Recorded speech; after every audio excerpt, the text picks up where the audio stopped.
علیکم، میں امداد سمرو۔ عمران خان کی چیخو پکار کی وجہ بالآخر سامنے آ گئی ہوئی ہے۔ وہ فیصلہ آ گیا ہوا ہے جس کی وجہ سے عمران خان کی نیندیں اڑی ہوئی تھیں۔ 9 مئی کے ملزمان کو سزائیں سنا دی گئی ہیں اسلام آباد کی ایک عدالت کی طرف سے، جن میں کہ MNA بھی شامل ہے۔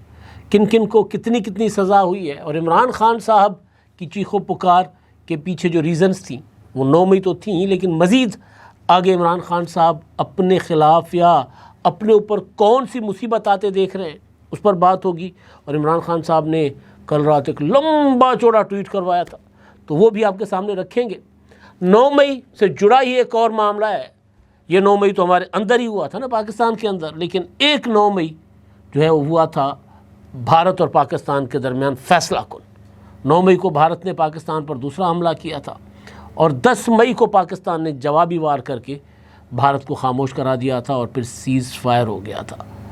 اب سیز فائر کے بعد نریندر مودی جو ہیں وہ بھارت میں اپنی جنتا کو یہ چورن بیچ رہے ہیں کہ جی ہم تو POK یعنی پاکستانی آکوپائیڈ کشمیر جو آزاد کشمیر ہے، ہم تو وہ لیں گے۔ اب فائنلی انڈین آرمی چیف سے ان کے گرو نے گرو دکشنا میں پاکستانی کشمیر یعنی آزاد کشمیر مانگ لیا ہے کہ جی میں بیٹا تو میرا جو ہے وہ شاگرد ہے، تو میرا اپنا چیلا ہے، تو چیلے کو گرو کو دکشنا یعنی نذرانہ دینا ہوتا ہے، تو میں تم سے مانگتا ہوں نذرانے میں کشمیر، آزاد کشمیر POK، وہ میں تم سے مانگتا ہوں۔ تو وہ بڑی تنقید ہو رہی ہے انڈین آرمی چیف پر۔ وہ وردی سمیت چرن چھونے چلے گئے اپنے گرو کے، تو اس پر بھی بات ہوگی۔ اور پاکستان کے chairman joint chief of staff committee جو ہیں جنرل شاہر شمشاد صاحب، انہوں نے کچھ گفتگو کی ہے، وہ بھی میں آپ کے سامنے رکھوں گا۔ اور وہ جو عمران خان صاحب کا معاملہ ہے اس سے ہی جڑا ایک اور معاملہ ہے، وہ ہے عمران خان صاحب مذاکرات کے لیے اب کیوں ترلے منتیں کر رہے ہیں، اور ان کو اپنے لوگ یا اپنے وہ لوگ جو سیاسی طور پر تھوڑے سے سمجھدار ہیں وہ عمران خان صاحب کو کیا مشورہ دیں۔ ان سارے معاملات پر بات کریں گے۔ آغاز میرا خیال ہے سزاؤں کی خبر سے کر لیتے ہیں۔ 9 مئی کو اسلام آباد میں تھانے جلانے کا مقدمہ تھا، رمنا تھانے پر مقدمہ درج ہوا تھا 10 مئی کو، یعنی جس طرح 9 مئی کو پہلے تو انڈیا نے 6 مئی کو ہمارے اوپر حملہ کیا نا، پھر 7 مئی کو 6 اور 7 مئی کی رات ہم نے ان کے جہاز وغیرہ بھی گرا دیے تھے، بلکہ اس پر تو انڈین ایئر چیف کی بھی اب خبر سامنے آ گئی ہے۔ اس نے کہا کہ ہمارے پاس جہاز ہے ہی نہیں، اور جو ہم معاہدے کرتے ہیں وہ ٹائم پہ تو جہاز ملتے نہیں، وہ میں آپ کو مختصراً اس کا بھی حوال دوں گا۔ تو 9 مئی کو 6 اور 7 مئی کو ہماری پہلی جھڑپ ہوتی ہے اور انڈین جہاز گرائے جاتے ہیں۔ پھر 9 مئی کو دوبارہ انڈیا جو ہے پاکستان پر حملے شروع کرتا ہے، ہماری ایئر بیسز کو نشانہ بنانے کی کوشش کرتا ہے، اور 10 مئی کو پاکستان انڈیا کو بنا دیتا ہے نشانہ۔ بالکل اسی طرح 9 مئی کو پاکستان میں 2023 میں عمران خان کی گرفتاری کے بعد حملے شروع ہو جاتے ہیں، فوجی چھاونیوں کے اندر گھس جاتے ہیں، کور کمانڈر ہاؤس کو آگ لگتی ہے، تھانے جلائے جاتے ہیں، اور بہرحال اس میں پھر وہ 10 مئی کو مقدمات ہوئے، یعنی 10 مئی کو فیصلہ ساز چیز جو ہے حکومت نے کرنا شروع کر دی تھی۔ تو بہرحال وہ جو رمنا تھانے میں جو مقدمہ تھا اس میں انسداد دہشت گردی کی عدالت اسلام آباد کی جج ہیں طاہر عباس سپرا صاحب، انہوں نے فائنلی فیصلہ سنا دیا ہے، جس میں PTI کے MNA اپنا دیر سے عبداللطیف اور سابق رکن اسمبلی ہیں وزیر زادہ، ان سمیت 11 کارکنوں کو 27 سال قید سنا دی گئی۔ عدالت میں موجود 4 ملزمان کو گرفتار کر لیا گیا، اور ظاہر باقیوں کو بھی گرفتار کیا جائے گا۔ اور جو مطلب مختلف دفعات کے تحت 27 سال، یعنی ایک بار مجموعی طور پر 27 سال، لیکن وہ ظاہر جو میکسیمم سزا ہوگی وہ کاٹ کر پھر وہ ساتھ سزائیں جو ہے نا وہ اس میں ہو جائیں گی، تو وہ میکسیمم سزا کاٹنے کے بعد رہا ہو جائیں گے، یا پھر اگر ہائی کورٹ ان کی اپیلیں منظور کر لے گی تو یہ بری ہو سکتے ہیں اگر اپیلیں منظور ہو جاتی ہیں۔ تو اچھا جی، اب جو جج ہیں نا طاہر عباس سپرا صاحب، انہوں نے فیصلہ سناتے ہوئے کہا کہ ملزمان پر اسلام آباد کے تھانہ رمنا پر حملے کا الزام ہے، اور ملزمان کو مخاطب کرتے ہوئے کہا کہ آپ کے خلاف 20 گواہان نے شہادتیں ریکارڈ کروائی ہیں جن میں میجسٹریٹس بھی شامل تھے۔ اور جج نے فیصلے میں کہا کہ کسی بھی احتجاج کا پرامن طریقہ ہوتا ہے، قانون ہاتھ میں نہیں لیا جاتا۔ اگر آپ اپنے ہی تھانوں پر حملے کریں گے تو ملک رہنے کے قابل نہیں رہے گا۔ تو فیصلہ سننے کے بعد جو 4 ملزمان ہیں جب سزائیں ہو گئیں تو ان میں محمد اکرم، میرا خان، شاہ زیب، سہیل خان کو تحویل میں لے لیا گیا، اور جو سزائیں ہیں ان میں جو مختلف دفعات کے تحت سزائیں سنائی گئی ہیں، تو قاتلانہ حملے کے جرم میں پولیس پر 5 سال قید، 50,000 ہزار جرمانے، موٹر سائیکل جلانے پر 4 سال قید، 40,000 ہزار روپے کے جرمانے، تھانہ جلانے پر 4 سال قید، 40,000 ہزار روپے کے جرمانے، اور کار سرکار میں مداخلت 3 ماہ کی قید، دفعہ 144 کے خلاف ورزی پر 1 ماہ قید، اور اپنا جبکہ مجمع بنا کر یعنی ایک ہجوم کی شکل میں، جتھے کی شکل میں حملہ کرنے پر 2 سال قید، اسی طرح دہشت گردی کی دفعات میں 10 سال قید اور 2 لاکھ روپے کے جرمانوں کی سزا سنائی گئی ہے۔ سپریم کورٹ آف پاکستان نے گزشتہ ماہ یہ فیصلہ دیا تھا کہ کیا ہے کہ جی دہشت گردی کے عدالتیں ہیں جو وہ مقدمات سنے جا رہی ہیں، 9 مئی کے سنے جا رہی ہیں، تو جلدی کریں، مکائیں، 4 ماہ کے اندر انہوں نے کہا تھا کہ فیصلہ کریں، تو 4 ماہ جو اگست میں پورے ہو جانے ہیں، تو میں نے کہا تھا کہ عمران خان صاحب کو اب لگ پتہ گیا ہے، چیخیں ان کی اس لیے نکل رہی ہیں کہ اب کیونکہ عمران خان صاحب کے جو مقدمات اپنے ذاتی مقدمات ہیں نا، وہ بھی اینٹی ٹیررزم کورٹس میں ہیں، عمران خان صاحب کے مقدمات فوجی عدالتوں میں نہیں ہیں، تو اب ظاہر جون تو چل ہی رہا ہے، اپنا آنے والا ہے، مئی ختم ہونے والا ہے، کل مئی ختم ہو جائے گا، تو جون جولائی میں اگلے 1 آدھ ماہ میں عمران خان صاحب کو بھی جو ہے یہ سرگنا یا ماسٹر مائنڈ ہونے کی اگر ان کے اوپر ثابتی ہو جاتی ہے، جرم ثابت ہو جاتا ہے، تو ان کو بھی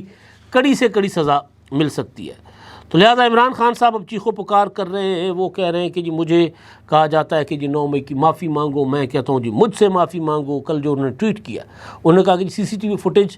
جو ہے وہ چرائی گئی ہے، جنہوں نے CCTV فوٹیج چرائی ہے وہی اصل مجرمان ہے۔ بہرحال لمبا چوڑا بھاشن ہے جس میں نئی چیز کوئی نہیں ہے، یہ بھی کہ جی مجھے میرے بچوں سے نہیں بات کروائی جا رہی، مجھے میری اہلیہ سے نہیں ملوایا جا رہا، 14 ماہ سے بے گناہ قید تنہائی میں رکھا گیا میری اہلیہ کو، اور اس کا جرم صرف اتنا ہے کہ جی وہ مجھ سے میری سہولت کاری کی، اس جرم میں ان کو سزا سنائی گئی، یعنی اس الزام میں سزا سنائی گئی، اور ساتھ ساتھ وہ کہتے ہیں کہ جی بہنوں سے ملاقات نہیں کروائی جا رہی، 60 70 سال کی میری بہنیں ملاقات کرنے آتی ہیں۔ پھر انہوں نے 26ویں آئینی ترمیم کا وہی رونا رویا ہے، کہتے ہیں 26ویں آئینی ترمیم کی وجہ سے عدلیہ جو انتظامیہ کے ماتحت ہو گئی ہے، پھر انتخابات میں دھاندلی کا رونا، لیکن کل ملا کے انہوں نے یہ کہا ہے کہ جی تحریک چلائیں، اکٹھے ہو جائیں، نکلیں، اور اپنے اوپر ایک دوسرے کے اوپر یعنی پارٹی کے لوگوں کے اوپر ایک دوسرے پر تنقید نہ کریں، بلکہ نشانہ بنائیں باہر کے دشمن کو۔ دشمن کہہ رہے ہیں، سیاست میں دشمن کوئی نہیں ہوتا، باہر کے دشمن کو نشانہ بنائے بجائے ایک دوسرے کے۔ اب فیصل چودھری ہیں گھر کی کیا ہوتا ہے بھیدی، گھر کے لنکا ڈھا رہے، وہ یہ کہہ رہے ہیں کہ عمران خان صاحب جو مذاکرات کی رٹ لگائے ہوئے ہیں نا، تو اب ہم سے کون مذاکرات کرے گا۔ عمران خان صاحب اس وقت بہت کمزور پچ پر ہیں۔ اپنا 10 مئی سے پہلے پاکستان اور تھا، یہ والے 10 مئی، اور 10 مئی کے بعد پاکستان اور ہے۔ میں 9 اور 10 مئی جو 2023 والے ان کو اسی لیے مکس کر رہا ہوں تاکہ لوگوں کو سمجھ آئے کہ مئی کتنا بھاری پڑا عمران خان پر۔ 6 مئی کو، اب تاریخی آپ دیکھ لیں، 6 مئی 2023 کو حکومت کے ساتھ پنجاب اور KPK کے انتخابات کے لیے معاملات طے ہو گئے تھے، انتخابات اسمبلیاں توڑنے کے بعد قومی انتخابات کے لیے معاملات طے ہو گئے تھے مذاکرات میں، لیکن ہوا کیا تھا؟ عمران خان صاحب نے 6 مئی کو مذاکرات پر حملہ کر دیا تھا۔ بھارت نے کب حملہ کیا تھا؟ 6 مئی کو۔ ذرا تاریخیں چیک کر لیں، عمران خان نے کہا 6 مئی کو کہ جو نکل جائیں مذاکرات سے، ورنہ طے ہو گیا تھا کہ بجٹ پاس کرنے کے بعد جولائی اگست میں 2023 میں انتخابات کروا لیے جائیں گے۔ عمران خان مذاکرات سے باہر نکلے، 9 مئی ہو گیا، 9 مئی کے بعد پھر 10 مئی بھی آتا ہے۔ تو وہ جو 9 مئی 2023 تھا اس سے پہلے پاکستان اور تھا، اور 9 مئی 2023 یا 10 مئی 2023 کے بعد پاکستان اور تھا۔ بالکل اسی طرح جو فیصل چودھری بات کر رہے ہیں کہ 9 مئی 2025 سے پہلے والا یا 6 مئی 2025 سے پہلے والا پاکستان اور تھا، اور 10 مئی 2025 کے بعد والا پاکستان اور ہے۔ تو اب حکومت اسٹیبلشمنٹ مضبوط ہو گئے، یہ بات جو میں نے پہلے دن آپ کو بتائی تھی کہ اب عمران خان صاحب جو ہیں وہ ان کے لیے کچھ نہیں بچا پیچھے،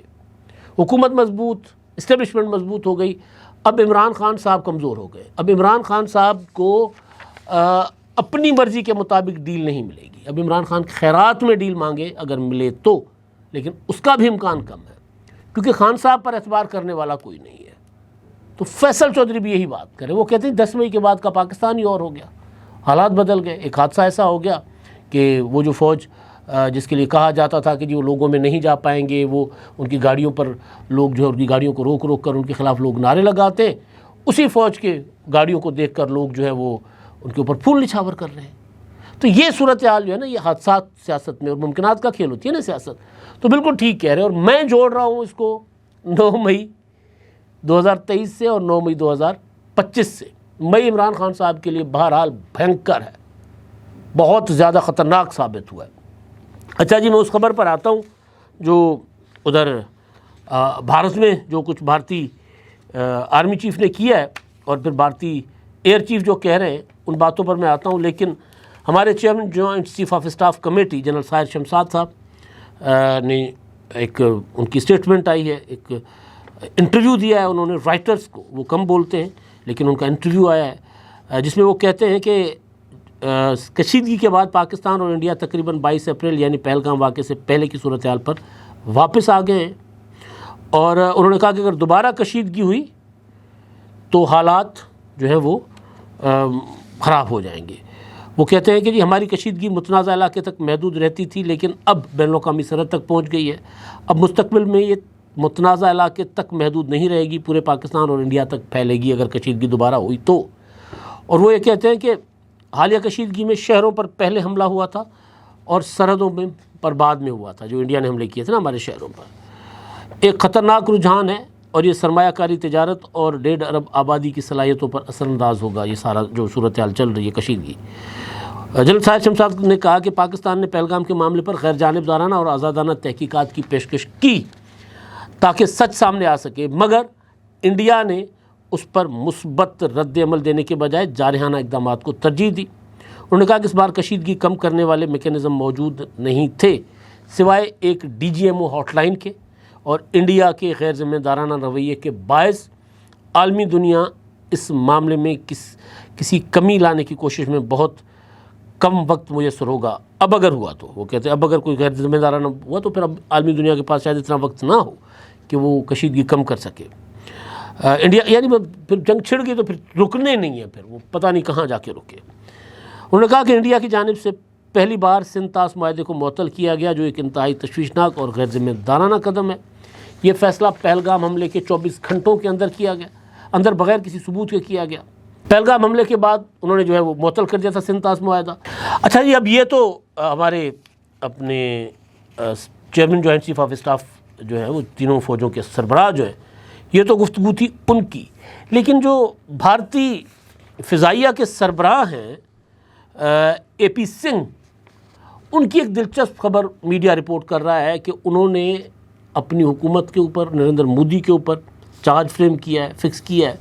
اور انہوں نے کہا ہے کہ جی ہمیں پراپر جہاز نہیں ملتے، معاہدے ہوتے ہیں وہ نہیں وقت پر پورے ہوتے، اور انہوں نے کہا کہ جی اپنا یہ جو جدید جنگی تیاری ہوتی ہے وہ ہماری نہیں ہے۔ یعنی وہ تسلیم کر رہے ہیں کہ بھائی صرف نریندر مودی صاحب آپریشن سندور تو انہوں نے شروع کر دیا تھا لیکن ہمیں کچھ نہیں دیا تھا۔ اچھا جی، اب جو اصلی تے وڈی خبر جڑی ہے نا، جس کا چرچا ہند سندھ میں، پورے اس برصغیر میں، پاک و ہند میں جس کا چرچا ہے، وہ ہے کہ آرمی چیف انڈیا کے اپندر دویدی جی جو ہیں، وہ مدھیہ پردیش کا ضلع ہے چترکوٹ، وہاں ایک آشرم ہے، ان کا ایک روحانی پیشوا ہے گرو رام بدراچاریہ، ان کے پاس گئے، ان کے چرن چھوئے، ان کے ساتھ تصویر بنائی اور اس کا چرچا ہے۔ لیکن اصل چیز جو ہے وہ یہ ہے کہ اس کا کوئی انڈین آرمی نے یا انڈین حکومت نے وہاں سے کوئی آفیشیلی تو کوئی نہیں خبر جاری ہوئی، تصویر آ گئی، چرچا ہوا۔ تو یہ بدھ کا واقعہ ہے۔ جمعرات کو گرو رام بدراچاریہ نے ایک میڈیا کو بتایا کہ جی بدھ کے روز ایک تقریب میں انڈین فوج کے سربراہ آئے تھے اور ان سے بات چیت بھی ہوئی تھی۔ انہوں نے دعویٰ کیا کہ میں نے انہیں رام منتر کے ساتھ وہی دکشا دی جو ہنومان کو دی گئی تھی، میں نے ان کی رہنمائی کی، وہ جو انہوں نے لنکا میں اور انہوں نے لنکا میں فتح حاصل کی۔ میں نے ان کو دکشنا یعنی نذرانے میں درخواست کی کہ مجھے پاکستان کا زیر انتظام کشمیر واپس چاہیے، POK، مجھے پی او کے واپس چاہیے۔ اچھا، اب یہ جب جیسے ہی صورتحال بنی تو آپ Indian media, Indian social media, اور وہاں پر اس کا بہت زیادہ اس پر جو ہے اس کا ورودھ بھی ہو رہا ہے، وہاں پر اس کی مخالفت بھی ہو رہی ہے، اور تنقید کرنے والوں کے خلاف بھی لوگ بات کر رہے ہیں۔ ایک صاحب ہیں جی اپنا ڈاکٹر جیسن فلپ، وہ یہ کہتے ہیں کہ جی اپیندر دیویدی جو ہے، جنرل اپیندر دیویدی، انہوں نے یونیفارم میں ایک ہندو گرو سے ملاقات کی۔ یونیفارم میں ہونے کا مطلب یہ ہے کہ وہ سرکاری نمائندگی کرتے ہوئے وہاں گئے۔ ایسا پہلے کبھی نہیں ہوا۔ انڈیا ایک سیکولر ملک ہوا کرتا تھا، ہم دلچسپ دور میں رہتے ہیں۔ یہ BBC رپورٹ کر رہا ہے کہ اس طرح کی ان کے اوپر تنقید ہو رہی ہے۔ ایک سابق افسر ہیں کرنل پون نیئر، انہوں نے سوال اٹھایا کہ اس سے قبل کوئی آرمی چیف اپنے مذہبی پیشوا سے ملنے یونیفارم میں گئے، اور ساتھ انہوں نے یہ لکھا کہ چھاونیوں کے اندر افسران مندر، مساجد اور گردواروں میں جا کر مذہبی رسومات ادا کر سکتے ہیں، تاہم ان کی رائے میں جو آرمی چیف نے کیا فوجی اصولوں اور روایات کی خلاف ورزی ہے۔ ششانت سنگھ نے لکھا کہ یونیفارم میں اپنی سرکاری حیثیت میں، اور وہ بھی آرمی چیف، حیرت انگیز۔ اس طرح کی ان کے اوپر تنقید ہو رہی ہے۔ اصل مدعا جو ہے نا، اصل بات جو ہے وہ ہے دھارمک ٹچ، مذہبی ٹچ دینا، کہ بھائی یہ دیکھیں یہ ہمارا جو ہے نا وہ، کیونکہ